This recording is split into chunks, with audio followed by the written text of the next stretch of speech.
আপনি কি জানেন কখনো কখনো কিছু কিছু ব্র্যান্ড তাদের প্রোডাক্টগুলো আপনার কাছে লস দিয়েও বিক্রি করে ফেলে। শুনতে একটু অবাক লাগলেও ব্যাপারটা কিন্তু সত্য, এবং এটা একটা master strategy for that brand.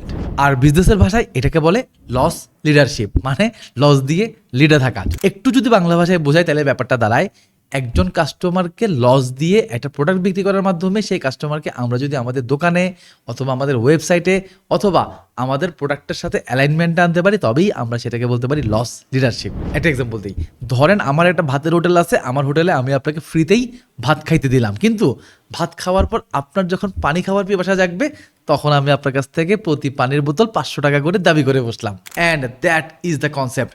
যারা এরকম লস লিডারশিপ ওয়ে অ্যাপ্লাই করে বিজনেস করে তারা বেসিক্যালি এই কাজটাই করে। ফর এক্সাম্পল, আপনি হয়তো একটা গেমিং কনসোল কিনে ফেলতে পারেন খুব মোটামুটি দামে বা অল্প দামে, অ্যান্ড এই গেমিং কনসোল কেনার পর আপনি দেখবেন এই গেমিং কনসোলটাকে রান করার জন্য আপনার যেই ভিডিও গেমগুলা অথবা সফটওয়্যারগুলো কিনতে হবে সেগুলো হয়তো আপনাকে অনেক ওভার প্রাইস দিয়ে কিনতে হতে পারে। অ্যান্ড এটাই হইল বেসিক্যালি লস লিডারশিপ কনসেপ্ট।